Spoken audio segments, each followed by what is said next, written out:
Tiny Tadpole is quite smart.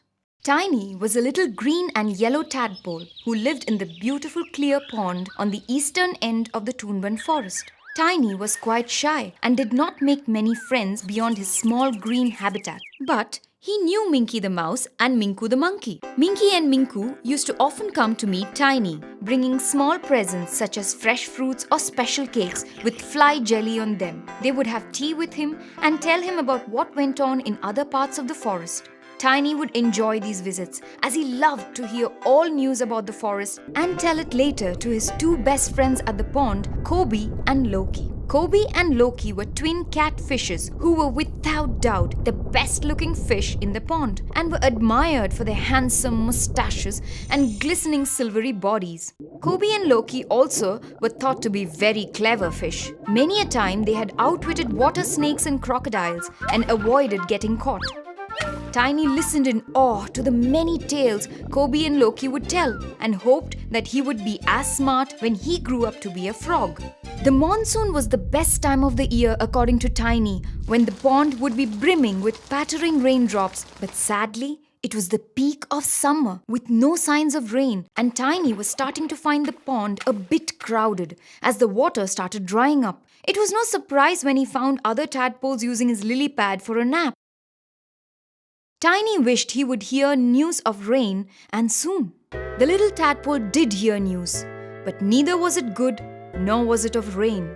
Minku Monkey and Minky Mouse had both come together, empty-handed and looking worried. Oh, your pond has gotten a lot smaller since I saw it last, muttered Minky. Oh, I guess it will be alright once the rains come, said Tiny, cheerful as ever. With Oslo the tortoise, who forecast weather for our forest, said that there would be no rain for over 2 months, remarked Minku. Oh, that doesn't sound so good, mumbled Tiny. And it may be even worse, because I heard that a huge flock of cranes have flown in from the neighboring forest. These hungry birds have already cleared off the ponds and rivers in their forest of all fish and now plan to hunt in Toonban. Minku and Minky's visit left the usually smiling Tiny looking a bit glum. Kobe and Loki noticed this and teased Tiny, asking him whether he looked so because he had eaten too many flies. But Tiny did not smile like he used to, and Kobe and Loki understood that the little tadpole was troubled. Come on, Tiny, tell us what's troubling you, urged Loki. Yeah, because there isn't a problem that we two can solve, said Kobe with a swagger to his whiskers. Tiny told them about the flock of cranes headed for their pond and added, I think it will be dangerous to stay on here. Maybe we should leave. Yeah, leave? Why should we leave when I have 100 ideas as to how to outwit these nasty cranes?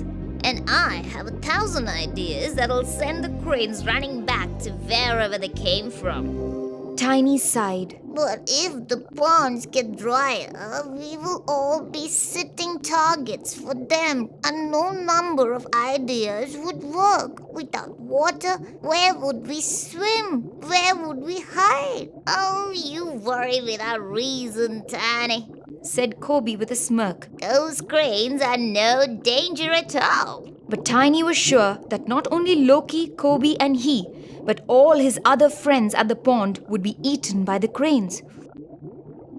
I don't have many ideas, but maybe I have just one, muttered Tiny to himself. That same night, he woke up the earthworms, who lived along the pond's edge, and asked them to start digging a small channel in the soft mud. The earthworms, who liked Tiny for his friendly nature, happily agreed and got to work. The next morning, as the sun rose and Loki came up to sun his whiskers for a bit in the warm daylight, he looked up and saw a great many white and black wings blot out the sky. Oh my, it's the crane! Exclaimed Tiny as he hopped onto his lily pad. Quick, everyone, let's all leave this place, said he, urging all the fish and frogs awake. Stay where you are. I will deal with this lot. After all, I have 1,000 ideas, said Loki, and swam at the huge cranes who had landed beside the pond and were hungrily eyeing all of them. But the shallow water of the drying pond was too murky and Loki's fins weren't moving fast. One of the cranes opened a sharp beak and stabbed at the water trying to catch Loki. Oh, wait, Loki! I bet my 100 ideas will stop them, said Kobe as he leapt forward. But before he could do anything, 3 sets of sword-like beaks snapped and snatched, trying to gobble him up. Oh no, what do we do? What do we do? Wailed Kobe and Loki as even the other fish panicked. Come, friends, quickly! Called out Tiny, lifting some weeds and showing the channel freshly dug by the earthworms overnight. This will lead us all into the river where we will be safe. Quick, swim through before the cranes realize. All the fish, including Kobe and Loki, rushed through the channel as the cranes stomped, entering the pond. Tiny made sure everyone had gone on ahead before he himself gave one last look at the pond that had been his home, waved a thank you to the helpful earthworms and ducked into the channel, leaving behind the flock of cranes disappointed and still hungry. Soon, Tiny and the rest of his friends were at the river, safe and sound.